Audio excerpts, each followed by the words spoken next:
দেখো আজকে থেকে তোমাদের মডার্ন হিস্ট্রির ক্লাস স্টার্ট হচ্ছে। আজকে বললাম যেটা লাস্ট দুদিন ধরে ইউটিউবে খুব প্রবলেম হচ্ছে, লাইভ করানো যাচ্ছে না। আগের ব্যাচেও করাতে পারিনি, তোমাদের ব্যাচটাতেও দেখলাম হচ্ছে না, স্ক্রিনটা পুরো ব্ল্যাঙ্ক আসছে। তো যার জন্য আজকে ওই তোমাদের আইপ্যাডেই স্ক্রিন শেয়ার করেই ক্লাস করিয়ে দিচ্ছি আমি। আচ্ছা, আজকে আমরা মডার্ন হিস্ট্রির প্রথম দিন ক্লাস করব। তো ফার্স্টে আমরা ক্লাস স্টার্টিংয়ের আগে কয়েকটা জিনিস একটু বলে দিই। আমি তো নোট থেকে স্ক্রিন শেয়ার করেই ক্লাস করাচ্ছি, তোমরা নোটও দেখতে পারো, স্পেকট্রামও দেখতে পারো। এটা স্পেকট্রামেরই শর্ট সামারি ভার্সন নোট। তো এটা আমারই নোট, আমি তোমাদের গ্রুপে অলরেডি পাঠিয়ে দিয়েছি, একবার চেক করে নিও। আচ্ছা, কমপ্লিট মডার্ন হিস্ট্রির নোট আছে। ইন্ডিয়ান ন্যাশনাল ফ্রিডম মুভমেন্ট, যেটা আর কি আমরা আইএনএম বলে থাকি, সেটা আছে। আচ্ছা, এখানে একটুখানি বলে দিই, সেটা হচ্ছে এখানে কিছু চ্যাপ্টার তো দেওয়াই রয়েছে, প্রথম দিন যেহেতু ক্লাস, তো সেই কারণে কয়েকটা জিনিস বলে দিচ্ছি। সোর্সেস অ্যান্ড অ্যাপ্রোচেস, এইটা আজকে তোমাদের রয়েছে, মানে এটা দুটো চ্যাপ্টার, স্পেকট্রামের 1 নাম্বার, স্পেকট্রামের 2 নাম্বার।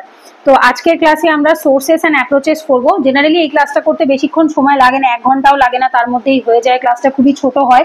তারপর থেকে মেন হিস্ট্রির টপিক স্টার্ট হয় 2 নাম্বার থেকে, যেখান থেকে ক্লাসগুলো অনেক লেন্দি হয়ে থাকে, সেটাতে অসুবিধা নেই।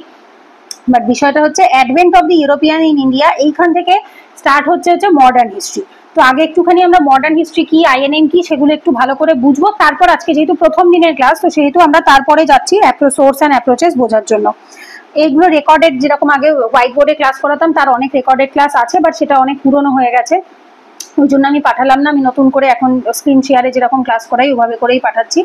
দেখো, সোর্সেস অ্যান্ড অ্যাপ্রোচেস যেটা রয়েছে সেটা হচ্ছে মডার্ন হিস্ট্রি পড়ার জন্য আমরা এই যে বলছি এই জিনিসগুলো, আমরা প্রমাণটা পাচ্ছি কোথার থেকে, সেই প্রমাণটা আসে হচ্ছে সোর্স অ্যান্ড অ্যাপ্রোচ থেকে। আর অ্যাপ্রোচ মানে হচ্ছে কিভাবে আমরা স্টাডি করব, হাউ টু, ঠিক আছে, কিভাবে বা হাউ টু, এইটা হচ্ছে অ্যাপ্রোচ, বা এটাকে হিস্টোগ্রাফিও বলা হয়ে থাকে, ঠিক আছে, হিস্টোগ্রাফিও বলা হয়।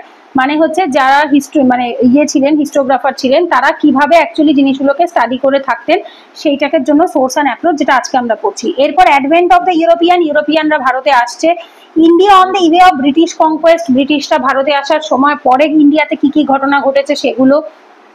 Expansion and consolidation of the British power, যার ভেতরে India on the way of British conquest যে চ্যাপ্টারটা, it is nothing but the later medieval period. পরের দিকের যে মিডাইভাল পিরিয়ডে আমরা এগুলো সব পড়া আছে, এখানে আমরা মুঘল, লেটার মুঘল পাবো, তারপরে এখানে মারাঠাস পাবো, এগুলো আমরা অলরেডি পুনাম দালালের লাস্টের দিকের চ্যাপ্টারে পড়ে এসেছিলাম। তারপরে 5 নাম্বার চ্যাপ্টারে রয়েছে পিপলস রেসিস্টেন্স বিফোর 1857, যার ভেতরে এখানে আমি একটু বলে দিই, এই যে চ্যাপ্টারের পাশাপাশি এই যে স্টার দেওয়া যেগুলো দেখতে পাচ্ছ, এই স্টার দেওয়া চ্যাপ্টারগুলো ইম্পর্টেন্ট চ্যাপ্টার, ঠিক আছে, যেগুলোতে স্টার আছে সেগুলো বুঝবে, ইম্পর্টেন্ট চ্যাপ্টার। আচ্ছা, এরপরে আসবো হচ্ছে রিভোল্ট অফ 1857, মানে 1857 মহাবিদ্রোহ। আর এটা হচ্ছে পিপলস রেসিস্টেন্স, যেমন ওই সন্ন্যাসী রিভোল্ট রয়েছে, তারপরে হচ্ছে তোমার আদার্স যে অন্যান্য সমস্ত রিভোল্ট গুলো হয়েছিল, ভিল মুভমেন্ট, কোল মুভমেন্ট, তারপরে হচ্ছে সাঁওতাল মুভমেন্ট, এইগুলো এখানে আছে।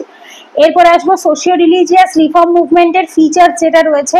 এই চ্যাপ্টারগুলো হয়তো স্পেকট্রামের সাথে মিলবে না, স্পেকট্রামের এটা হয়তো 8 নাম্বার চ্যাপ্টার, এটা আমার এখানে 7 নাম্বার চ্যাপ্টার, কারণ আমি ফার্স্টে দুটো চ্যাপ্টারকে একসাথে করে দিয়েছিলাম নোটে। আচ্ছা, এইটা রয়েছে 31 নাম্বার, এগুলো সব শর্ট নোট ফরম্যাটেই রয়েছে। তোমরা বই থেকে আগে অন্তত 2 থেকে 3 বার রিডিং পড়বে, বই থেকে রিডিং পড়তেই হবে কনসেপ্ট ক্লিয়ারের জন্য। তারপর নোট থেকে অন্তত 7 to 8 টাইম রিভিশন করবে, ঠিক আছে। বই থেকে 2 থেকে 3 বার পড়ে কনসেপ্ট ক্লিয়ার করব। ক্লাসে তো বুঝিয়ে দিচ্ছি, প্রথমে ক্লাসটা কমপ্লিট করার পরে বই থেকে 2-3 বার পড়বে, আর তারপরে 7 থেকে 8 বার মতো নোটটা রিভাইজ করবে। Socio religious reform movement features 8 নম্বরে রয়েছে reform movement and there leader, ঠিক আছে, রিফর্ম মুভমেন্ট এবং তাদের যে লিডার্স রয়েছে তারা। 9 নম্বরে আছে beginning of modern nationalism in India. এই যে জায়গাটা রয়েছে বিগিনিং অফ মডার্ন ন্যাশনালিজম, এইখান থেকে অ্যাকচুয়ালি জেনারেলি একটা জিনিস বুঝতে হবে, এই যে রিভোল্ট অফ 1857 মানে 1857 থেকে 1947, এটাকে আইএনএম বলা হয়। এটাকে কি বলা হয়? আইএনএম বলা হয়, ইন্ডিয়ান ন্যাশনাল মুভমেন্ট। বাট এই যে সোশিও রিলিজিয়াস রিফর্ম মুভমেন্ট রয়েছে, reform movement and there leader রয়েছে না, এই দুটো চ্যাপ্টার অ্যাকচুয়ালি এর মাঝখানের চ্যাপ্টার নয়।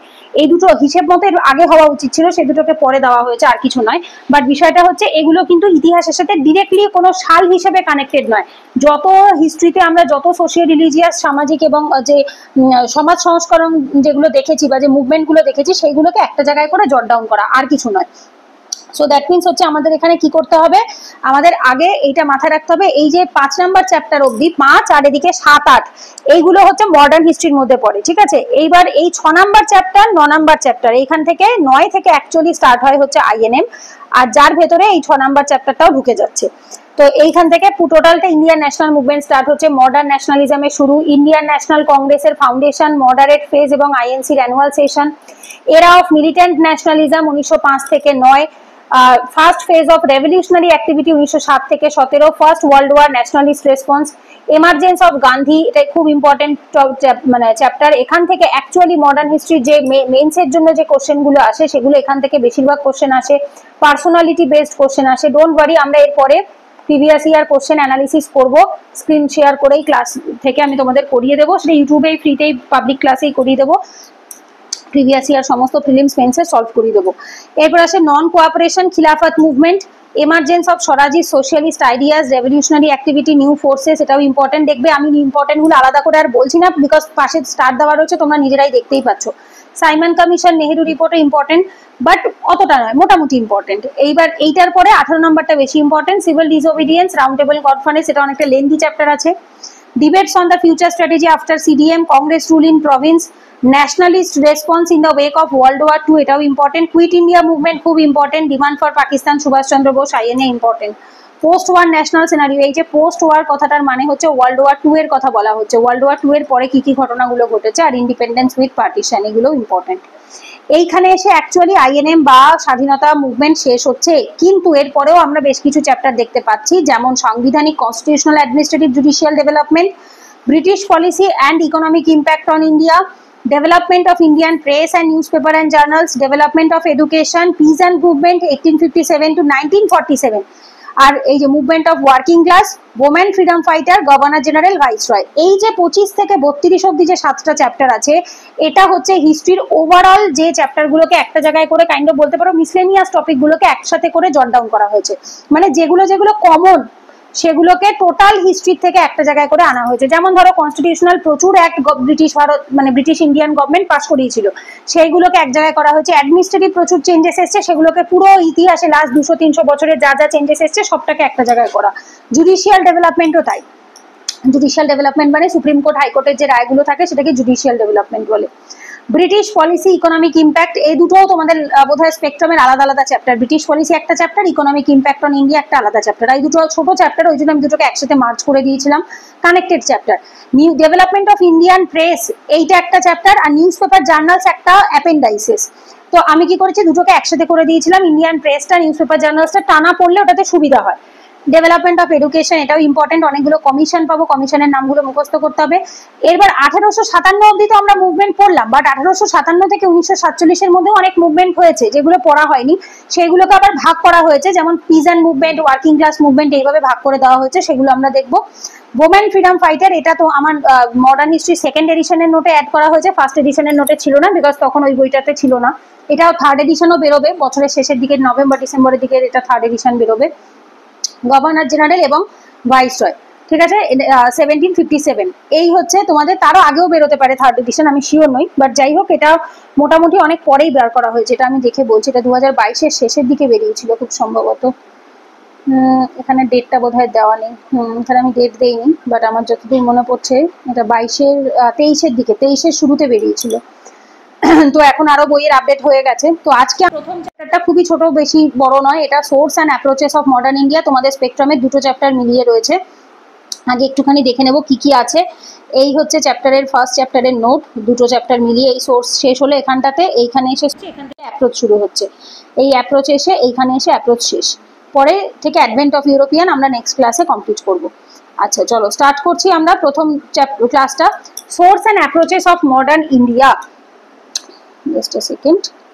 আচ্ছা কি বলছে এখানে, আর্কাইভ, ফার্স্ট যে টপিকটা আছে that is the archive. Archive বলতে কি বোঝায় আগে ভালো করে বুঝতে হবে। আর্কাইভ হচ্ছে কোনো একটা ডকুমেন্ট যেটাকে কিনা কি করছি আমরা, মানে কোনো একটা জায়গা যেখানে আমরা স্টোর করে রাখছি, স্টোর করা, ঠিক আছে। আর্কাইভস মিনস হচ্ছে স্টোর করে রাখা।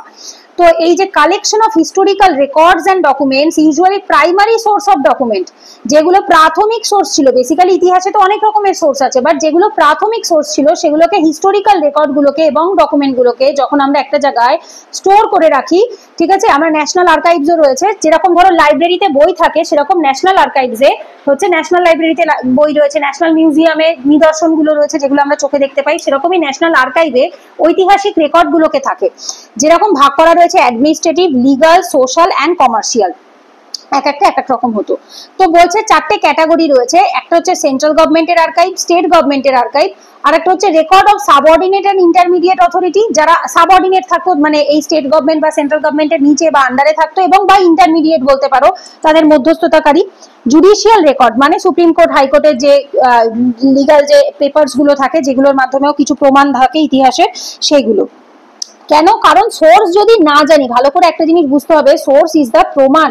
তো এই যে আমি ইতিহাসকে মানবো, আমি কেন মানবো? তো আগে যদি আমার কাছে প্রমাণ না থাকে, আমি কি দেখে জানবো যে সত্যি এই যে ব্রিটিশরা এখানে ছিল, এইগুলো করেছে? এগুলো নিশ্চয়ই কিছু না কিছু ডকুমেন্টস থাকবে, প্রুফ থাকবে। সেই ডকুমেন্টস গুলোকেই সোর্স বলা হয়, আর যেগুলোকে ন্যাশনাল আর্কাইভস এর মধ্যে বা স্টেট আর্কাইভস এর মধ্যে স্টোর করে রাখা হয়ে থাকে।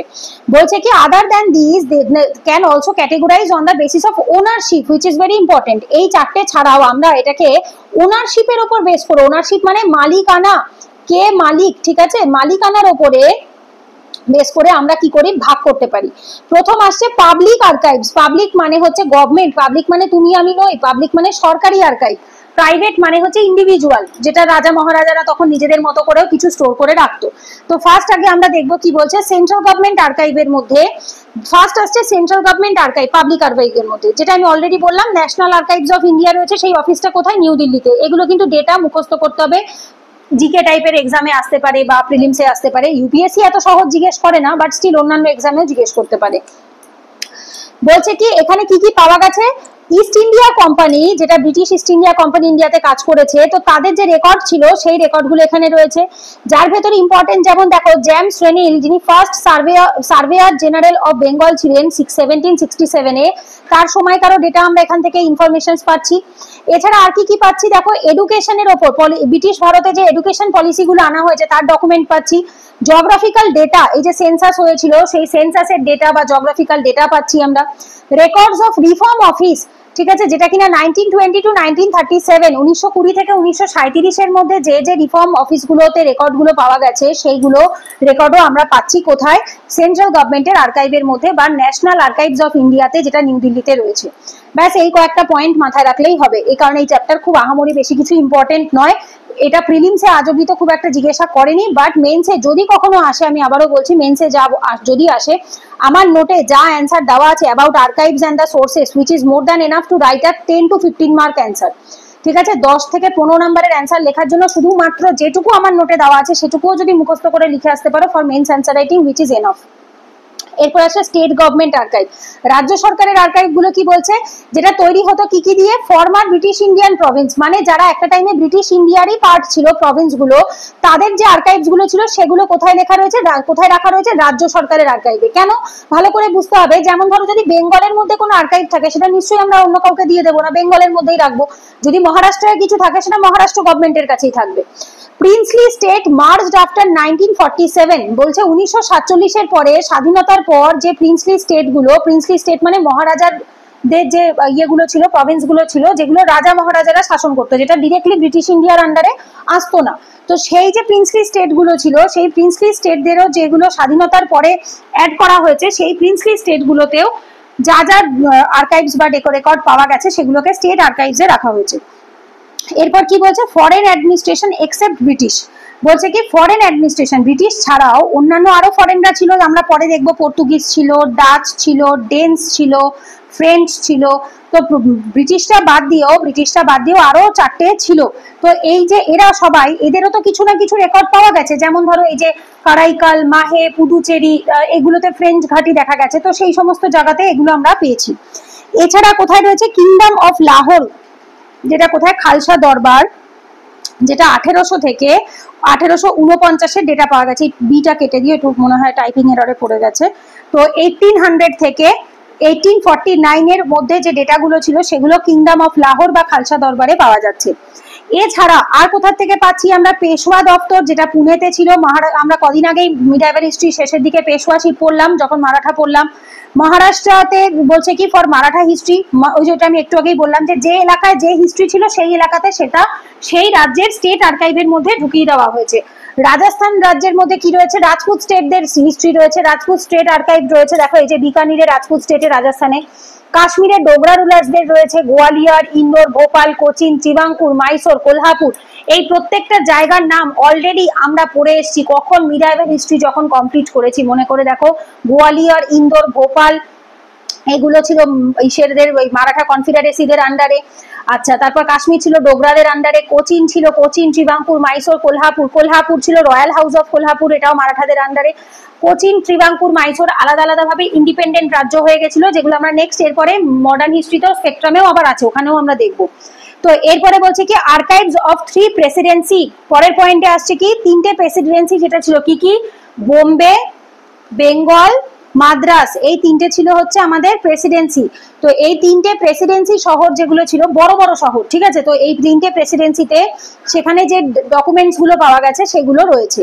ফোর্ট উইলিয়াম রেকর্ড রয়েছে বেঙ্গল প্রেসিডেন্সিতে, তবে সেটা 1757-তে যখন সিরাজউদ্দৌলা, আমরা দেখবো এরপরে পলাশির যুদ্ধ পড়বো যখন, 1757 মানে পলাশির যুদ্ধের 1 বছর আগে, সেই সময় সিরাজউদ্দৌলা কি করে, ফোর্ট উইলিয়াম অ্যাটাক করে, স্যাক করে, ঠিক আছে। তো সেই স্যাক করে যখন, তখন অনেক ডকুমেন্ট যা ছিল সেগুলো লস্ট হয়ে যায়, হারিয়ে যায়, নষ্ট হয়ে যায়। কবে, সেটা 1756-এ, ওই যেটাকে আমরা ব্ল্যাক হোল ট্র্যাজেডিও বলে থাকি, অন্ধকূপ হত্যা, ওই ঘটনাটার আগে আগে। আফটার পলাশি, এই পলাশির যুদ্ধ হওয়ার পরে যে রেকর্ডগুলো সার্ভাইভ করেছে, যেগুলো বেঁচে ছিল, সেগুলো কোথায় নিয়ে যাওয়া হয়েছে, ন্যাশনাল আর্কাইভে এবং ওয়েস্ট বেঙ্গলের আর্কাইভে, মানে আমাদের পশ্চিমবঙ্গে আর্কাইভে আছে এবং কিছুটা ন্যাশনাল আর্কাইভে রয়েছে। এরপর আসে মাদ্রাসে। মাদ্রাসে 1670, হ্যাঁ 1670-এ রেকর্ড যেগুলো ছিল, রেকর্ড করা হয়েছে গভর্নর এবং council of Saint George. Saint George কিন্তু একটা জায়গার নাম, মানে একজনের নামের উপরে বেস করে জায়গার নামটা রাখা হয়েছে, তো সেইখানে এটাকে শিফট করানো হয়।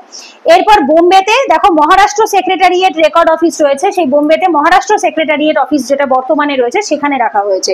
তাহলে যদি জিজ্ঞেস করে বর্তমানে এখন প্রেসিডেন্সির 3টে ইনফরমেশনস গুলো কোথায় কোথায় আছে, এক রয়েছে ওয়েস্ট বেঙ্গলের আর্কাইভে, ন্যাশনাল আর্কাইভে বা বাংলারটা, মাদ্রাসেরটা রয়েছে সেন্ট জর্জে, আর গভর্নরের রেকর্ডের যে জায়গা রয়েছে সেখানে, আর বোম্বেটা রয়েছে মহারাষ্ট্র সেক্রেটারিয়েট অফিসে রয়েছে। তো এইগুলো আমরা মনে রাখবো। এরপরে আসছে 4 number, archives of other European power. অন্যান্য ইউরোপিয়ান পাওয়ার, যেমন ওই যে বললাম এখানে পর্তুগিজ, ডেনস, ডাচ, ফ্রেঞ্চ, এরা যে এসছে এদেরও তো কিছু ক্ষমতা ছিল, এদেরও কিছু মানে হচ্ছে আর্কাইভস ছিল, তো সেগুলোকেও আমরা এখানে আলাদা একটা সোর্স হিসাবে দেখছি।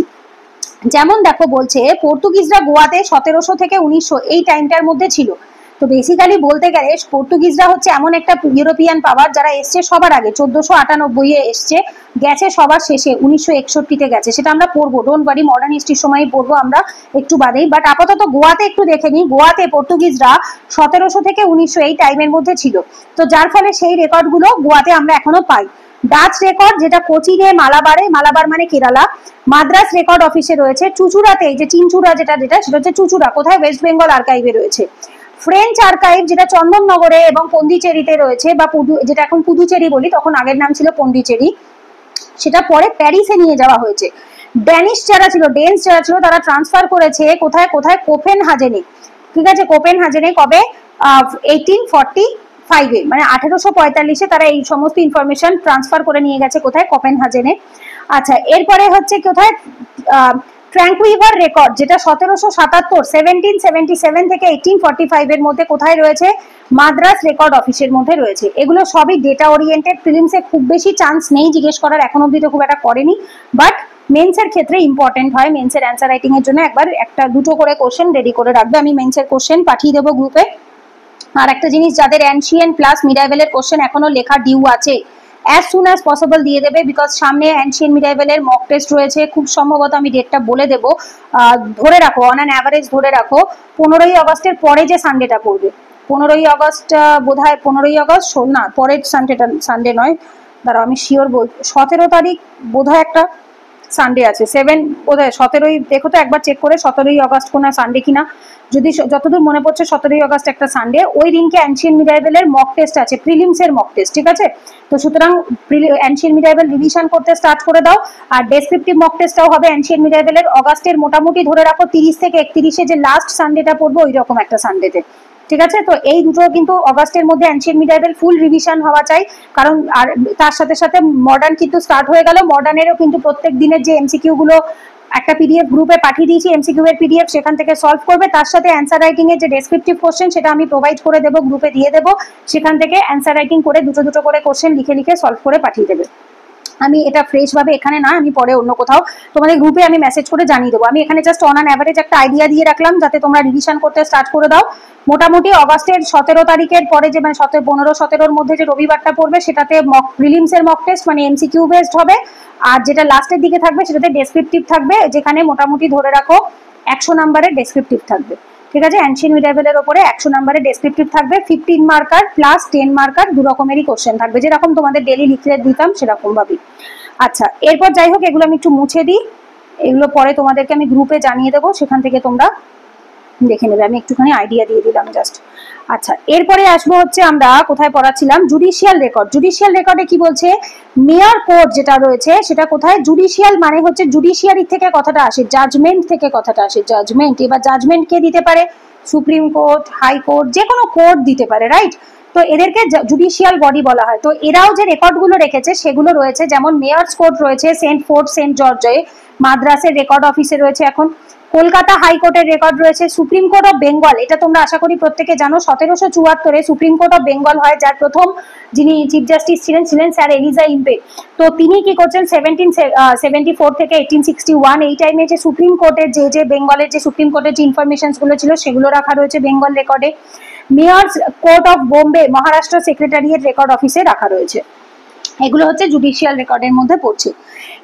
এরপরে আসছে পাবলিশড আর্কাইভস। পাবলিশড আর্কাইভস কোনগুলো, যেগুলো ধরো পাবলিশ করা হতো, যেমন কোনো পার্লামেন্টারি পেপার, যেমন এখনো কোনো অ্যাক্ট পাস হয়, যখন পার্লামেন্টের কোনো বিল থেকে অ্যাক্ট পাস হয়, ডোন্ট ওয়ারি আমরা পলিটি পড়বো যখন সব কনসেপ্ট ক্লিয়ার হয়ে যাবে।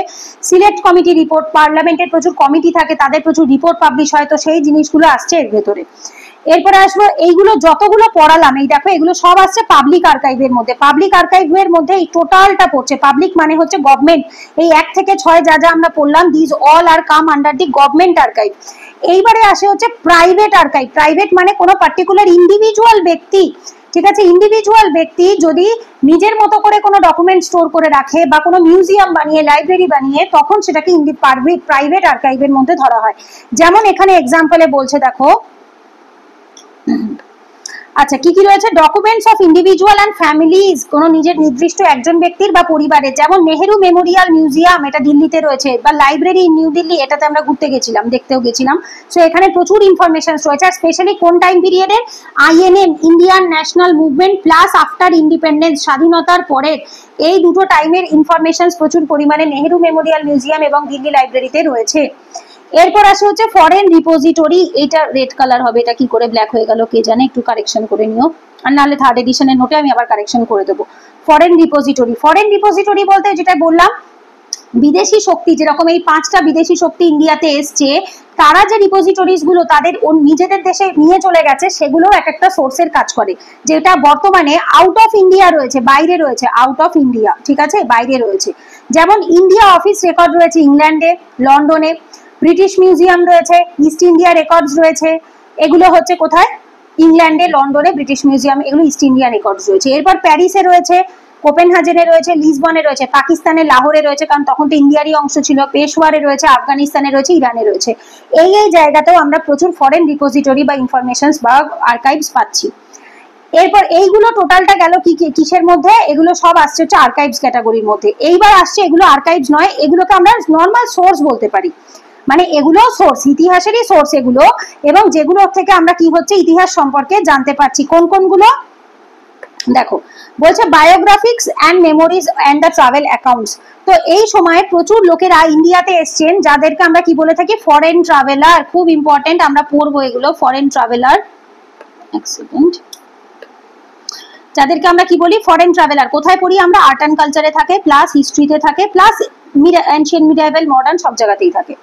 এই যে Bishop's Heber's journals, Abbe Dubois Hindu manners and customs, এটা Abbe Dubois Hindu manners and customs অ্যান্থ্রোপোলজিতেও পড়তে হয়, খুব important. James Burnes's narrative of a visit to the court of Sindhe, Alexander Burnes travels into the Bokhara, তারপর ব্যারন চার্লসের travels in Kashmir and Punjab and many more. তো এখানে তো প্রচুর রয়েছে, কত এক্সাম্পল, কত মুখস্থ করবে, বইয়ে তো আরো লেখা আছে। অন অ্যান অ্যাভারেজ যদি এটা অ্যান্সার রাইটিং এর হয়, যেটুকু লেখা আছে এইটুকু লিখলেও হবে। তো এরা হচ্ছে বায়োগ্রাফিস বা মেমোরিজ। এইবার মনে প্রশ্ন জাগবে, দিদি অ্যানশিয়েন্ট মিডাইভেলের নামগুলো এখানে নেই কেন? বিকজ এটা আমরা মডার্ন হিস্ট্রি সোর্স পড়ছি। অ্যানশিয়েন্ট মিডাইভেলে যাদের ফরেন ট্রাভেলারদের যে অ্যাকাউন্টগুলো আমরা পড়ে এসেছি, সেগুলো আমরা অ্যানশিয়েন্ট মিডাইভেলের যদি কখনো এক্সামে সোর্সের সম্পর্কে কোশ্চেন আসে তখন সেখানে লিখবো, ঠিক আছে? এখন এখানে আর লিখবো না, এখানে শুধুমাত্র মডার্ন টাইমে যারা যারা এসছেন তাদের লেখাগুলো আমরা এখান থেকে দেখবো। আচ্ছা, এরপর বায়োগ্রাফিজ মানে তো আমরা জানি, যেগুলো হচ্ছে তাদের জীবনী সম্পর্কে লেখা। মেমোরিজ মানে হচ্ছে কারোর উদ্দেশ্যে, কারোর স্মৃতিচারণ করে লেখা হয়ে থাকে। আর ট্রাভেল অ্যাকাউন্ট মানে ট্রাভেলাররা এসে যা দেখে সেটাকে তাদের লেখাতে লিখে দিয়ে যায়। এরপর আসে নিউজ পেপার অ্যান্ড জার্নাল। এটার উপর তো তোমাদের ডেডিকেটেড একটা চ্যাপ্টারই আছে, কারণ এটা which is very very important. এর থেকে ইম্পর্টেন্ট আর কিছু নেই, প্রচুর কোশ্চেন আসে। WBCS এ বলো, UPSC তে বলো, অনেক প্রশ্ন কিন্তু এখান থেকে আসে। কি বলছে, 1780-তে জেমস অগাস্টাস হিকি, তাকে আমরা কি বলে থাকি, নিউজ পেপারের স্টার্টিং যার হাত ধরে, ঠিক আছে? তো কি করছে, the Bengal gazette or the general, Kolkata general advertiser, এটা আমরা পড়বো এরপরে নিউজ পেপার জার্নাল চ্যাপ্টারেও দেখবো, বাট স্টিল এখান থেকে আমরা দেখছি এই সময় থেকে এটা স্টার্ট হচ্ছে। এরপর কলকাতা গেজেট যেটা 1784-তে, মাদ্রাস কুরিয়ার 1788-তে, বোম্বে হেরাল্ড 1789-এ। সালগুলো মুখস্থ করবে। এখানে এত ডিটেল, এখান থেকে অত কষ্ট করে মুখস্থ না করলেও চলবে, জাস্ট নামগুলো মনে রাখলেই হবে, বিকজ এটার ডিটেল যেটা রয়েছে সেটা এর যে চ্যাপ্টার রয়েছে সেখান থেকেই মুখস্থ করতে পারবে, চার্ট ফরম্যাটে দেওয়া আছে। অমৃতবাজার পত্রিকা, যেটা শিশির কুমার ঘোষ, মতিলাল ঘোষের তৈরি করা ছিল, মানে লেখা ছিল। শূদ্রক, গোপাল গণেশ আগারকারের। Indian Mirror, NN Sen. Voice of India, Dadabhai নৌরোজির। হিন্দুস্তান এবং advocate by GP Verma. Tribune and Akhbar i Aam, পাঞ্জাবে এটা লেখা হয়েছে। ইন্দু প্রকাশ, ধ্যান প্রকাশ, কাল, গুজরাট, এগুলো বোম্বেতে লেখা হয়েছিল। সোম প্রকাশ, ভাগবতী, তারপর হচ্ছে বঙ্গবাসী, বঙ্গবিভাষী, তারপর হচ্ছে সাধারণী, এগুলো কোথায়, বেঙ্গলে। ইন্ডিয়ান সোশিওলজিস্ট কোথায়, লন্ডনে, শ্যামজি কৃষ্ণ বর্মা করেছেন। বন্দে মাতারাম প্যারিসে, মাদাম বিকাজি রুস্তম কামা, যাকে আমরা মাদার অফ রেভলিউশনারিও বলে থাকি, পড়বো, এগুলো আমরা রেভলিউশনারি অ্যাক্টিভিটিজ এর মধ্যে রয়েছে। তালবার, বার্লিনে বীরেন্দ্রনাথ চট্টোপাধ্যায় লিখেছেন। গদার, সান ফ্রান্সিসকোতে লালা হরদয়াল লিখেছেন। এই যে আমি এখানে লিখে দিয়েছি, all are covered in 27 number চ্যাপ্টারে নিউজ পেপারে। তো যার জন্য এখানে আমরা অত ডিটেলে দিইনি, which is more than enough. যদি এটা মেইনস অ্যান্সার রাইটিং এ আসে তাতে লেখার জন্য এই নামগুলো মেনশন করবে, আর যদি আরো এক্সট্রা মনে পড়ে এই 27 নাম্বার চ্যাপ্টার থেকে সেটা চেক করে নিয়ে মুখস্থ করে এখানে লিখতে পারবে, কোনো সমস্যা নেই। তো এনাদের যে লেখাগুলো, এই লেখাগুলো অ্যাজ আ কি করেছে, হিস্ট্রি সোর্স, এখান থেকে সেই সময়কার socio economic position, socio cultural position, মানে সামাজিক, অর্থনৈতিক, সাংস্কৃতিক, পলিটিক্যাল কি সিচুয়েশন ছিল ব্রিটিশ ভারতে, সেগুলো সম্পর্কে আমরা জানতে পারছি। তো এটাও আমাদের কি করছে, হিস্ট্রিরই একটা সোর্সের কাজ করে। এরপর আসছে কি, ওরাল এভিডেন্স, পার্সোনাল রিমিনিসেন্স, মানে কি, সব জিনিস যে মুখ মানে লেখা থাকবে এরকমটা নয়, মুখে মুখেও তো অনেক জিনিস প্রচারিত হয় না। সো ওই যে কথাতেই বলে, যা রটে তার কিছু তো ঘটে। তো পুরো না হোক, অন্তত যে জিনিসটা মানুষের কানে কানে এসছে বা ওরালি মুখে মুখে ছড়িয়েছে, সেটারও অনেকটা ইম্পর্টেন্স রয়েছে। এরপর আসে ক্রিয়েটিভ লিটারেচার। ক্রিয়েটিভ লিটারেচার যেমন ধরো সেই সময়কার যারা ওই সময় ব্রিটিশদের অত্যাচারের উপর বেস করে, মানে প্রতিবাদ করে তাদের লেখার মাধ্যমে, স্পেশালি সাহিত্যিকরা লিখতেন, যেমন বঙ্কিমচন্দ্র চট্টোপাধ্যায়, আনন্দমঠ 1882-তে, যার যেখানে এই যে বন্দে মাতারাম যে গানটি আমরা এখন গাই, ইন্ডিয়ান কি ন্যাশনাল সং, রাইট? অ্যানথেম নয় কিন্তু, এটা কেউ গোলাবে না, অ্যানথেম হচ্ছে জনগণ মন আর বন্দে মাতারাম হচ্ছে ন্যাশনাল সং। কার লেখা? বঙ্কিমচন্দ্র চট্টোপাধ্যায়ের আনন্দমঠের মধ্যে রয়েছে। সন্ন্যাসী রিভোল্টকে ডিপিক্ট করা হয়েছে এই আনন্দমঠে। এছাড়া রাজ সিংহ, লাস্ট নভেল ছিল তার। এছাড়া দেবী চৌধুরানী, সেটাতেও কিন্তু আমরা দেখতে পাচ্ছি ওই বিষয়ের মতোই, কি বলে ওটাকে, সন্ন্যাসী রিভোল্টকেই লেখা হয়েছে, যার উপর বেশ করে অনেক মুভি আছে, সিরিয়াল আছে। আচ্ছা, এরপর আসে ইচ্ছারাম সুরিয়ামান দেশাই, যিনি যার টাইম পিরিয়ড গুলো এখানে দেওয়া আছে, একবার দেখে নিতে পারো তোমরা। হিন্দ আনে ব্রিটানিয়া, এই যে লেখাটা, এটা ওনার লেখা ছিল। আর ইনি প্রচুর রাইটার, এছাড়া তামিল, মারাঠি, তেলেগু, বেঙ্গলি, অনেক ভাষাতেই অনেক রকম রাইটারদেরই আমরা এখানে লেখা দেখতে পাচ্ছি। এরপর আসে কি, পেন্টিং। পেন্টিং এ কি বলছে, পেন্টিং হচ্ছে যেটা তোমার সেই সময়কার ছবি আঁকা হতো, ঠিক আছে? এই ছবিগুলো স্পেশালি আমি তোমাদের পড়িয়েছি, না তোমাদের না, অন্য ব্যাচে পড়িয়েছি, তোমরা পড়বে এরপরে। 1857 মহাবিদ্রোহ যখন হচ্ছে, রিভোল্ট অফ 1857, সেই সময় ওয়াজিদ আলী শাহকে যখন লখনৌ থেকে পেনশনার হিসাবে কলকাতাতে পাঠিয়ে দেওয়া হচ্ছে, সেই সময় এটা পাবে তোমরা কোথায় বলো তো, নিউ এনসিইআরটি-তে। যারা পড়তে ইচ্ছুক তাদের জন্য বলে রাখছি, নিউ এনসিইআরটি যেটা রয়েছে সেখানে এই পেন্টিং এর ছবিগুলো রয়েছে। রিভোল্ট অফ 1857 এর পেন্টিং এর প্রচুর ছবি তোমরা নিউ এনসিইআরটি-তে পাবে। Not only revolt of 1857 but also all the chapters, ঠিক আছে, সেই সময়ের ঘটনাগুলোকে তারা দেখে দেখে এঁকেছে। তো কেউ সাহিত্যের মাধ্যমে, কেউ লেখার মাধ্যমে, কেউ আবার ছবি আঁকার মাধ্যমে যা ঘটতো সেগুলোকে এঁকে রাখতো। স্পেশালি আর্ট অ্যান্ড কালচার যখন আমরা পড়বো তার ভেতরে আমরা ব্রিটিশ পেন্টিং বলে একটা টপিক পাই, যেরকম বাজার পেন্টিং রয়েছে, কালীঘাট পেন্টিং রয়েছে, এগুলো art and culture Nitin Singhania স্যারের বইটা যখন পড়বো সেখান থেকে দেখবো। তো সেইখান থেকে দেখো পেন্টিং এ বলছে পাটনা কালাম, এটা ইস্ট ইন্ডিয়া কোম্পানির আন্ডারে স্টার্ট হচ্ছে। বাজার প্রিন্ট, পেন্সিল ড্রয়িং, এইগুলো এর আন্ডারে হচ্ছে। ঠিক আছে, রিলিফ অফ লখনৌ, এই যে এটার কথাই আমি বলছিলাম, যেটা রিভোল্ট অফ 1857 এর সময় হয়েছিল। Relief of Lucknow by Thomas James Barker in 1859, in memoriam by Joseph Noel Paton 1857 revolt. এগুলোকে ওনারা মানে পেন্টিং তো করেছে, প্লাস পেন্টিং গুলোকে কোনো না কোনো নামও দিয়েছে, এটাও বুঝতে হবে, প্রত্যেকটা পেন্টিং এর ডিফারেন্ট ডিফারেন্ট নাম হতো। আচ্ছা, এরপর কালীঘাট পেন্টিং, এইমাত্রই বলছিলাম ব্রিটিশদের টাইম পিরিয়ডে। এছাড়া Raja Ravi Varma, which is very famous, right, আমরা অনেকেই ওনার সম্পর্কে জানি। একটা মুভি আছে, যারা এখনো দেখোনি দেখে নিতে পারো, রং রাসাইয়া, একটা মুভি আছে রং রাসাইয়া বলে, ওই মুভিটা ওনার নামের ওপরে করা। এই যে রাজা রবি বর্মা, যাকে ফাদার অফ মডার্ন পেন্টিং বলা হয়ে থাকে, রং রাসাইয়া বলে একটা মুভি আছে, বানানটা আমার এখন ঠিক খেয়াল নেই, এরকম টাইপেরই কিছু হবে, রণদীপ হুডার একটা মুভি, যেটা রাজা রবি বর্মার লাইফের উপরে, বায়োগ্রাফির উপরে বেস করে বানানো হয়েছে। এছাড়া নন্দলাল বোস, রবীন্দ্রনাথ টেগোর, ইবি হ্যাভেল, এদের উপরেও রয়েছে। এই যে refer painting chapter of art and culture, এটা ডোন্ট ওয়ারি, এখানে আমাদের এত হেডেক নিয়ে লাভ নেই, যখন আমরা আর্ট অ্যান্ড কালচার পড়বো সেখানে পেন্টিং চ্যাপ্টারটা আমরা ডিটেলে পড়লে পরে অনেক ইনফরমেশন পাবো। ঠিক আছে, তো এইখানে এসে তোমাদের first chapter, that is the sources of modern history, complete হয়ে যাচ্ছে। সোর্সেস অফ মডার্ন হিস্ট্রি এখানে কমপ্লিট। এরপর আসবো পরের চ্যাপ্টার, যেটা স্পেকট্রামের দ্বিতীয় number chapter, that is the approach. ঠিক আছে, এই অ্যাপ্রোচের ক্ষেত্রে কি বলছে দেখো, অ্যাপ্রোচ মানে কি, এই যে হিস্টোরিওগ্রাফি, হিস্টোরিওগ্রাফি মানে কি, স্টাডি অফ হিস্টোরিক্যাল ইন্টারপ্রিটেশন আর point of view of study. ভালো করে একটা জিনিস বুঝতে হবে, অ্যাকচুয়ালি কি হতো সেই সময়, জাস্ট এ সেকেন্ড, একটু দাঁড়াও, একটু মুছে নিই। আচ্ছা, যেটা বলছিলাম, এইবার সেই সময় কি হতো, এই যে হিস্টোগ্রাফার যারা থাকতো তারা যে যার পয়েন্ট অফ ভিউ থেকে, ঠিক আছে, যে যার কি করতো, পয়েন্ট অফ ভিউ থেকে জিনিসটাকে বিচার করতো। তো এই যে বিচার করা বা এই জিনিসটা, এটা কিসের পয়েন্ট অফ ভিউ থেকে হতো, তাদের নিজেদের পয়েন্ট অফ ভিউ থেকে হতো। তারা নিজেরা যেটা ঠিক মনে করতো, যেটাকে আমরা কি বলে থাকি ইংলিশে আরেকটা ওয়ার্ডসও বলা হয়, দ্যাট ইজ পার্সপেক্টিভ, দৃষ্টিভঙ্গি। তো এই দৃষ্টিভঙ্গি থেকে তারা স্টাডি করতো। তো হিস্টোরিক্যাল ইন্টারপ্রিটেশন আর interpretation always person to person vary করে, পারসন টু পারসন। যে যে মতে বিশ্বাসী হবে, আজকে আমি যে মতে বিশ্বাসী হবো থোড়ি তুমি সেই মতে বিশ্বাসী হবে, আর এটা আমি এক্সপেক্টও করবো না যে তোমাকে আমারটাই মানতে হবে, আমারটাই ঠিক তোমারটাই ভুল। এটা কারা বলে? এটা বোকারা বলে। যারা বোকা হয় তারা বলে যে আমার মতামত ঠিক, তোমার মতামত ভুল। যারা বুদ্ধিমান হবে তারা জানবে যে সত্যের অনেকগুলো দিক হতে পারে, যে যার দৃষ্টিভঙ্গি থেকে দেখে। সেরকমই এই পয়েন্ট অফ ভিউ, যে ইতিহাস পড়ার একটা পয়েন্ট অফ ভিউ হয়, সেটা আমরা অ্যাপ্রোচের মধ্যে বা হিস্টোরিওগ্রাফির মধ্যে পড়ে থাকি। এইবার দেখো, প্রথম যে পয়েন্ট অফ ভিউটা বলছে, that is the colonial point of view. এবার নামের মধ্যে কলোনিয়াল রয়েছে, কলোনি কথাটা কাদের ক্ষেত্রে ইউজ হতো, ব্রিটিশদের ক্ষেত্রে, রাইট, তারা ব্রিটিশ কলোনি বানিয়ে রেখেছিল ইন্ডিয়াকে। এইবার এখানে যে ইয়েরা হবে, মানে হিস্টোরিওগ্রাফাররা হবে, তারা কারা হবে, এরা সব ব্রিটিশ হবে, যেমন এই জেমস মিল, ভিনসেন্ট স্মিথ। এবার এরা কি বলবে, এরা কাদের হয়ে মানে এরা সেন্সিটিভ হবে কাদের প্রতি, অবভিয়াসলি ব্রিটিশদের প্রতি, থোড়ি আমাদের প্রতি হবে। সো এদের লেখাতে, এদের পড়াতে এরা কাদের হয়ে কথা বলতো, কাদের পক্ষপাতিত্ব বা পার্সিয়ালিটি করে কথা বলতো, বা লেখার মাধ্যমে কাদের হয়ে প্রেস করতো, ব্রিটিশদের হয়ে। দেখো কি বলছে এখানে, এই যে colonial ideology of domination criticises indigenous society and culture and praises the western culture and values. বলছে কি, colonial ideology of domination, dominate করা, এই যে আমরা ওদের পায়ের তলায় থাকবো, ওরা সুপিরিয়ার, আমি ইনফিরিয়ার, এই যে ডমিনেশনটা, এটার দ্বারা এরা ইনফ্লুয়েন্স হতো। ক্রিটিসাইজ করতো, নিন্দা করতো কাকে, আমাদের ভারতীয় ইন্ডিজেনাস দেশীয় সমাজকে এবং কালচারকে, সংস্কৃতিকে। প্রেইজ করতো, প্রশংসা করতো কাকে, পাশ্চাত্য কালচার এবং তাদের মূল্যবোধকে, ভ্যালুজ মানে মূল্যবোধ। তো এইটা ছিল কারা, কলোনিয়াল হিস্টোগ্রাফাররা, যার ভেতরে এক্সাম্পলে রয়েছে James Mill, Vincent Smith etcetera. অনেকেই আছে, বাট বইয়ে এরকম দু একজনেরই নাম আছে।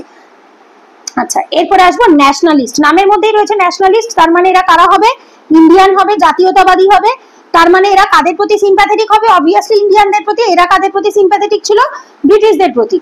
বলছে response to and in confrontation with the colonial approach. এদের উৎপত্তি কেন হচ্ছে, রেসপন্স দেওয়ার জন্য, অ্যান্ড ইন কনফ্রন্টেশন মানে উত্তর দেওয়ার জন্য, প্রতিবাদ করার জন্য, কাদের কলোনিয়াল অ্যাপ্রোচে যারা হিস্টোগ্রাফার ছিল তাদের বিরুদ্ধাচরণ করার জন্য, তাদের প্রতিবাদ দেওয়ার জন্য কি করলো, ন্যাশনালিস্ট অ্যাপ্রোচ আসলো।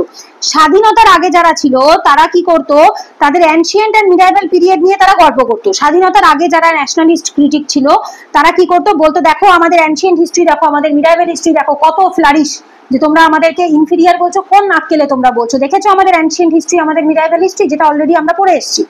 আর যারা মডার্ন পিরিয়ডে, ঠিক আছে, তারা মডার্ন, কারণ তারাও মডার্নে রয়েছে, তারা মডার্নটাকে বলতো না। আর যারা স্বাধীনতার পরে এসছে তারা ফোকাস করতো মডার্ন পিরিয়ডের উপরে, ঠিক আছে, মানে যারা ধরো মডার্ন পিরিয়ডে রয়েছে তাদের ফোকাস ছিল অ্যানশিয়েন্ট প্লাস মিডাইভেলে, আর যারা আফটার ইন্ডিপেন্ডেন্সে এসছে তাদের ফোকাস ছিল মডার্ন পিরিয়ডে। এবং এরকম এক্সাম্পলে কারা কারা রয়েছে, আর.সি. মজুমদার, তারাচাঁদ, এই নাম দুটো মুখস্থ রাখবে। এরপরে আসবো মার্কসিস্ট ইডিওলজি।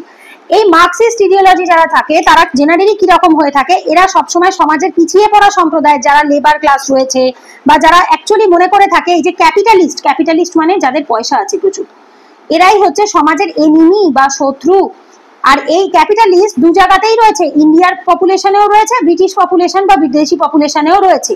মানে এই বড় লোকরা হচ্ছে গরিবদের বা পুয়ারদের চিরশত্রু, এবং এরা সবসময় এই লেবার ক্লাসকে পায়ের তলায় রাখতে চায়, নিজেদের চিপ লেবার যাতে এরা সস্তায় পায় সেই জন্য, যেটা আমি আগের ক্লাসেও তোমাদেরকে বলছিলাম, তোমাদের না অন্য ব্যাচে বলছিলাম, জিওগ্রাফি ক্লাস করাবার সময় বলছিলাম বোধহয়।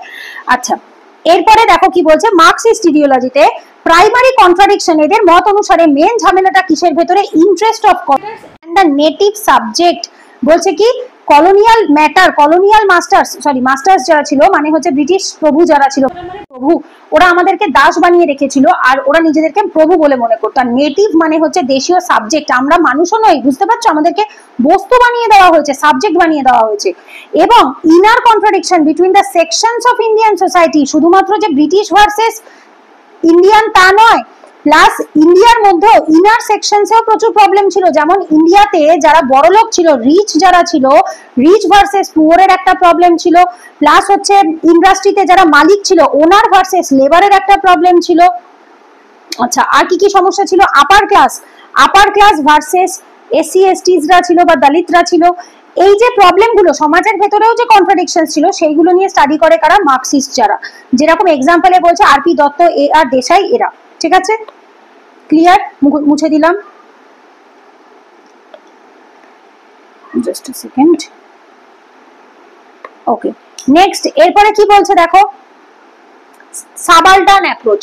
Subaltern approach মানে কি, entire tradition of Indian historiography is the elitist bias and the role of the common masses has been neglected. Elitist bias and হচ্ছে কি common masses have been neglected, এইটা হচ্ছে main term এখানে। ঠিক আছে, একটা জিনিস ভালো করে বুঝতে হবে, এই যে নোটগুলো তোমরাও পড়ো, আমি একা পড়ি না, যার জন্য আমি লাইন ক্রিয়েট করে লিখি, এবং যেটা তোমরা মেন্স অ্যান্সার রাইটিং এভাবে লাইন ক্রিয়েট করেই লিখবে। বাট যখন তোমরা নিজেরা বাড়িতে ধরো মুখস্থ করছো, করে প্র্যাকটিস করছো, সিম্পল এইভাবে নোট বানিয়ে নেবে। সাবালটার্ন শর্টে লিখবে, সামনে লিখবে এলিটিস্ট বায়াস, এটা লিখবে নেগলেক্টেড কমন মাসেস, আর এক্সাম্পলে লিখবে রণজিৎ গুহা। ব্যাস, এই চারটে পয়েন্ট দিলে বা তিনটে পয়েন্ট লিখলেই তোমার অ্যান্সার এখানে রেডি হয়ে যাচ্ছে একটা পয়েন্টের। এইটা কখন, এটা যখন আমরা রিভিশন করব নিজেদের অ্যান্সার রাইটিং করার জন্য, মুখস্থ করার জন্য, সেই সময়। ঠিক আছে, আর এক্সাম্পলে এই যে রণজিৎ গুহা, এই রণজিৎ গুহা কিন্তু অলরেডি WBCS এ প্রিলিমসে এসে গেছে, একটা কোশ্চেনে WBCS প্রিলিমসে অলরেডি এসেছিল। ওকে, এরপরে আসবো হচ্ছে আমরা কমিউনিস্ট অ্যাপ্রোচ। কমিউনিস্ট অ্যাপ্রোচে কি বলছে দেখো, এক সেকেন্ড, হ্যাঁ, communalist approach, sorry not communist, communalist approach. Communal কথাটার মানে সাম্প্রদায়িক, মানে ধর্মের মধ্যে ভেদাভেদ। তো ধর্মের ওপর বেস করে যারা মনে করে থাকে হিন্দু আর মুসলিমরা permanent hostile group, permanent hostile মানে শত্রু। ঠিক আছে, যারা মনে করে থাকে হিন্দু আর মুসলিমরা চির শত্রু, তাদেরকে বলা হয় যে permanent hostile group whose interest are mutually different and antagonistic to each other. ভালো করে বোঝো, পার্মানেন্ট চিরশত্রু গ্রুপ, মিউচুয়ালি ডিফারেন্ট, যাদের স্বার্থ বা ইন্টারেস্ট হচ্ছে আলাদা, প্লাস অ্যান্টাগনিস্টিক মানে একে অপরের শত্রু, অ্যান্টাগন মানে শত্রু। এরা হচ্ছে কারা, কমিউনালিস্ট অ্যাপ্রোচে যারা বিশ্বাসী, তারা মনে করে থাকে। আচ্ছা, এরপরে আসবো হচ্ছে কেমব্রিজ স্কুলের অ্যাপ্রোচে কি বলছে দেখো, এরা বলছে এই যে ইন্ডিয়ান ন্যাশনালিজম যেটা, এটা একটা product of conflict among the Indian themselves for getting the benefits from the British ruler. বলছে কি যে এই যে ভারতে এত ব্রিটিশরা এত কিছু রাজ করতে পেরেছে, তার কারণটা হচ্ছে এই ভারতীয়রা নিজেদের সাথে ঝামেলা করে বেরিয়েছে, and that is to some extent true. Yes, it is true. আমরা পরে ইতিহাস পড়বো যখন দেখতে পাবো মারাঠা ভার্সেস নিজাম ভার্সেস মাইসোর, অমুক ভার্সেস তমুক, এইগুলো চলেই গেছে। মানে এরা নিজেরাই নিজেদের সাথে ইউনাইটেড ছিল না। কারণটা কি? কারণ তখন দেশের কনসেপ্ট, এই যে কান্ট্রি, দেশ বলে যে একটি বস্তু আছে, এই কনসেপ্টটাই আসেনি তখন। তাদের কান্ট্রি মানে কি? তাদের এলাকা। মারাঠাদের কাছে ওই মহারাষ্ট্র এলাকাটাই ছিল তাদের দেশ, নিজামের কাছে হায়দ্রাবাদই ছিল দেশ, মাইসোরের কাছে মাইসোর ছিলই, মানে টিপু সুলতান আর হায়দার আলীর কাছে মাইসোরই ছিল তার দেশ। তো যার ফলে কি হয়েছে, এরা নিজেদের ক্ষুদ্র স্বার্থ, ছোট ছোট এলাকা নিজেদেরকে নিয়ে এরা ব্যস্ত থাকতো, এবং তার সাথে এরা বাকি ব্রিটিশদেরকেও কখনো কখনো আমরা এরপরে দেখতে পাবো কাজে লাগিয়েছে এদেরকে, মানে এই তাদের যে আশেপাশের যে দেশীয় শত্রু রয়েছে তাদের হাত থেকে রক্ষা পাওয়ার জন্য। তো এই এর হাত, মানে সেই বলে না শত্রু মিত্র, ওই পদ্ধতিটাকে কাজে লাগিয়ে কিন্তু ইন্ডিয়ার রাজারাও বা রুলাররাও কিন্তু সেটাকে কাজে লাগিয়েছে। তো টু সাম এক্সটেন্ট কেমব্রিজ স্কুলও কিন্তু ভুল নয়। Indian nationalism is a product of conflict among the Indian themselves. নিজেদের মধ্যেই এদের ঝামেলা ছিল, কনফ্লিক্ট ছিল, একতা ছিল না। কেন? তারা getting benefit from the British ruler, এবং তারা বেনিফিটও পেয়েছে। ঠিক আছে, সেটাও আমরা দেখবো পরে। For them Indian nationalist leaders were greedy and power need material benefit. But না, এই কথাটা ভুল হবে। ইন্ডিয়ান ন্যাশনালিস্ট লিডার যারা পরের দিকে এসছে, যারা ভারতের স্বাধীনতা আন্দোলনের জন্য লড়াই করেছে, ঠিক আছে, 1857 থেকে 1857 এর পর থেকে 1947 এর মধ্যে যে ফ্রিডম ফাইটিং আমরা দেখতে পাই, সেটা কোনো রকম পাওয়ার বা লোভের থেকে নয়, দেশকে স্বাধীনতা দেওয়ার জন্যই। স্পেশালি আইএনসির ফরমেশনের পর থেকে 1885-তে যখন ইন্ডিয়ান ন্যাশনাল কংগ্রেস আইএনসি আসছে, তারপর থেকে স্পেশালি যে মুভমেন্ট হচ্ছে, সেই মুভমেন্টগুলো বা আন্দোলনগুলো কোনো রকম কারণ একজনের দেশ রক্ষা করার বা একজনের রাজ্য রক্ষা করার স্বার্থে নয়, বরং দেশকে স্বাধীনতা দেওয়ার স্বার্থে। তো তার আগে যে রাজা মহারাজারা ছিল তারা অবশ্যই স্বার্থপর ছিল, তারা নিজেদের টুকু নিয়েই ভাবতো, তারা মনে করতো নিজেদের দেশটা মানে নিজেদের জায়গাটুকু থাকলেই হয়ে যাবে। যেমন এখানে এক্সাম্পলে আমরা দেখতে পাই ঝাঁসি রানী লক্ষ্মীবাই যখন রিভোল্ট অফ 1857 হচ্ছে, তিনি বলছে मैं अपनी झांसी नहीं दूंगी, मैं अपनी देश नहीं दूंगी। তো ওর কাছে মানে ঝাঁসি রানী লক্ষ্মীবাই এর কাছে, ওনার কাছে ঝাঁসি ওনার দেশের সমান ছিল, মারাঠাদের কাছে মহারাষ্ট্র এলাকাটাই তাদের দেশের সমান ছিল। কেন? তখন অব্দি এই ভারতবর্ষ কনসেপ্টের যে বিষয়টা, এটা তখন অব্দি এতটা পরিমাণে কিন্তু আসেনি, এতটা পরিমাণে ফেমাস হয়নি, যেটা কিনা পরে কখন হয়েছে, আইএনএ মডার্ন ইন্ডিয়া এই যে ন্যাশনাল মুভমেন্টের যে টাইম পিরিয়ডটা, স্পেশালি 1885 থেকে 1947 এর মধ্যে বেশি এসছে। ওকে, এই অবধি আমাদের হয়ে গেছে। এরপর আসে 7 নাম্বার, লিবারাল এন্ড নিও লিবারাল ইন্টারপ্রিটেশন। আর একটা জিনিস একটু তোমাদের বলে দিই, এই সাবালটান অ্যাপ্রোচ অবধি কিন্তু তোমাদের এক্সাম্পল পাবে, এই লাস্টের 5, 6, 7, 8 এর কিন্তু কোনো এক্সাম্পল নেই, শুধুমাত্র কনসেপ্টটাই দেওয়া আছে।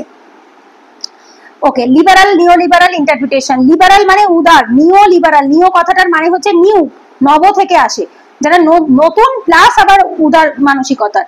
তারা কি বলছে দেখো, economic exploitation of colonies was not beneficial to the people of Britain as it delayed the new industry in Britain. এরা আবার বেশি উদার, এরা বলছে যে ভারত এই যে কলোনিগুলো, মানে ব্রিটেনরা যে বাইরে যে আফ্রিকাতে এশিয়াতে এত কলোনি বানিয়ে রেখে দিয়েছিল, সেখানে যে ইকোনমিক এক্সপ্লয়টেশন গুলো করেছে, সেটাতে যে শুধুমাত্র ভারতের ক্ষতি হয়েছে তা নয়, ভারতের সাথে সাথে ব্রিটেনের নিজেরও ক্ষতি হয়েছে। কেন? কারণ হচ্ছে এর ফলে ব্রিটেনের যে ইন্ডাস্ট্রিয়াল রেভলিউশন কবে এসছে, 1688-তে এসছে। বলছে যে এই যে ইন্ডাস্ট্রিয়াল রেভলিউশন যেটা আসে, তার আরো অনেক আগে এসে যেতে পারতো, বাট কি হয়েছে, ব্রিটেন নিজে অন্য দেশের উপর ফোকাস করেছে বেশি, and that is very true. কারণ দেখো, আজকে যদি তুমি সম্পূর্ণভাবে তোমার নিজের দেশের উপরে ফোকাস করো, তাহলে খুব তাড়াতাড়ি সেখানে ডেভেলপমেন্ট আসবে। বাট যদি তুমি তার সাথে সাথে অন্য জায়গায় যুদ্ধ বিগ্রহ করে নিজের পয়সার ক্ষতি করো, প্রাণের ক্ষতি করো, তো স্বাভাবিকভাবে কি হবে, লেট হয়ে যাবে। তো লিবারাল বা যারা উদার ছিল, তারা বলছে যে নতুন ইন্ডাস্ট্রি, ব্রিটেনে যে নিউ ইন্ডাস্ট্রিজটা এসছে, সেটা আসতে অনেক লেট হয়েছে। ঠিক আছে, তো সেইটা বলছে যে এটা শুধুমাত্র যে ব্রিটেন মানে ভারতবর্ষ বা অন্য কলোনির জন্য খারাপ ছিল তা নয়, তার সাথে সাথে ব্রিটেনেরও লেট হয়েছে। 8 নাম্বার, ফেমিনিস্ট হিস্টোগ্রাফি। এবার এই যারা ফেমিনিস্ট হিস্টোগ্রাফার ছিল, তারা মেইনলি ফোকাস করতো কিসের ওপরে, এরা বলতো কি যে ফেমিনিজমের ওপরে। এদের মেন ফোকাস ছিল যে সমাজে সবসময় বরাবরই মহিলারা, ওমেনরা এফেক্টেড হয়ে এসছে, সো ওমেনদের ওপর এদের মেন এমফাসাইজ ছিল। Focus on the research that analyse the colonial structure such as legal structure affected women's life. বলছে সমস্ত কিছুই, স্পেশালি লিগাল স্ট্রাকচার মহিলাদেরকে সব থেকে বেশি এফেক্ট করেছে, মহিলাদের সব থেকে বেশি ক্ষতি করেছে। কারণ কি, তাদের কোনো রকম সোসাইটিতে সে ছিল না, তাদের একমাত্র তখন অধিকার কি ছিল, স্ত্রীধন। স্ত্রীধন মানে গোল্ড, সোনা, রূপো, এই সমস্ত মূল্যবান রত্নের উপর ছিল। আদারওয়াইজ হচ্ছে সম্পত্তি, জমির সম্পত্তি, বাবার সম্পত্তি, এগুলোর উপর মহিলাদের কোনো রকম অধিকার ছিল না। আর স্পেশালি হচ্ছে এই যে focuses on the women's vulnerability due to the denial of ownership of reproductive resources, of productive resources, productive যে রিসোর্স বা সম্পত্তি, সেই সমস্ত জিনিসের ওপর, জমি, তারপরে বাড়ি, এইসবের ওপর মহিলাদের কোনো রকম কিন্তু অধিকার সেই সময় ছিল না। তো বলছে যে এই জিনিসটা কি করেছে, ফেমিনিস্ট হিস্টোগ্রাফার যারা ছিল তারা জেনারেলি কি করতো, মহিলাদের খারাপ পজিশন, মানে সমাজে কতটা কষ্ট মহিলাদেরকে ভোগ করতে হচ্ছে, তাদের ভালনারেবিলিটি, তারা কতটা বাজে পজিশনে রয়েছে, কিসের জন্য, তাদেরকে এই যে প্রোডাক্টিভ রিসোর্স যেটা রয়েছে সেই অধিকারের থেকে বঞ্চিত করা হচ্ছে তাই। তো এইটার উপর এরা মেন ফোকাস করে রিসার্চ করতো। তো এই যে এক একজন এক এক রকম ফোকাস করেছে, অ্যাপ্রোচ মানে কি, এক একজন হিস্টোগ্রাফার এক একজন এক একটা ইন্টারপ্রিট করেছে, এক একটা পয়েন্ট অফ ভিউ থেকে লিখেছে। যাদের হিস্ট্রি অপশনাল তাদের ক্ষেত্রে এগুলোকে আরো ডিটেলে পড়াশোনা করতে হয়, বাট জিএস এর ক্ষেত্রে এটা এর চেয়ে বেশি আর লাগে না। ব্যাস, কিছু কিছু বইয়েতে এটা দেয়ও না, বাট স্পেকট্রামে আছে ফার্স্ট দুটো চ্যাপ্টারে, সেই জন্য আমরা পড়িয়ে ফেললাম। বাট অ্যাকচুয়াল দেখতে গেলে মডার্ন হিস্ট্রি স্টার্ট হয় advent of the European power in India, মানে পর্তুগিজদের ভারতে আসা 1498 থেকে, অ্যাকচুয়ালি ভাস্কো দা গামার ভারতে আসার থেকে মডার্ন টাইম স্টার্ট হয়। বাট যদি আমরা টাইমটা দেখি না, এই টাইমটা অ্যাকচুয়ালি মিডাইভেল টাইমের মধ্যে পড়ে। মিডাইভেলে কিন্তু আমরা এই 1498 পড়েছি, 1600-1700 সাল অব্দি আমরা পড়ে ফেলেছি, ঠিক আছে। এগুলো কিন্তু আমাদের এই যে মারাঠা, পেশোয়াশি, ওইগুলো কিন্তু অলরেডি আমাদের পড়া। ওখানে কিন্তু 1818-তে এসে যে লাস্ট পেশোয়া থাকছে সেইখানে এসে শেষ হচ্ছে, যেটা আমরা পুনাম দালালে পড়েছি। সো এইটাকে বলা হয়ে থাকে লেটার মিডাইভেল, লেটার মিডাইভেল বলা হয়, এবং আর্লি মডার্ন বলা হয়, আর্লি মডার্ন, ঠিক আছে। যাই হোক, সেটা আমরা নেক্সট ক্লাসে, আগামীকাল তো তোমাদের ইংলিশ রয়েছে, বৃহস্পতিবার ইংলিশ গুগল মিটে ক্লাস আছে, শুক্রবারের ক্লাস যেটা রয়েছে সেটাতে আমরা এই চ্যাপ্টারটা advent of European in India এটা পড়বো, ঠিক আছে। বললাম আজকের ক্লাস বেশি বড় হবে না, ছোট হবে, বেশি বড় হয়ওনি মনে হয়। তো যাই হোক, এই ক্লাসটা আমি এখানেই কমপ্লিট করছি। এটা যেহেতু রেকর্ডেড ক্লাস দিলাম, তোমরা বাড়িতে পড়ো, পড়ে ক্লাসটা আগে দেখো, দেখে বাড়িতে বই থেকে 2 থেকে 3 বার পড়ো, দেন নোট থেকে রিভাইজ করো। তারপর যদি কোনো ডাউট থাকে, কোনো কোয়ারি থাকে, গ্রুপে জিজ্ঞেস করে নেবে, ঠিক আছে। তাহলে ক্লাস কমপ্লিট করলাম, নেক্সট ক্লাসে দেখা হচ্ছে।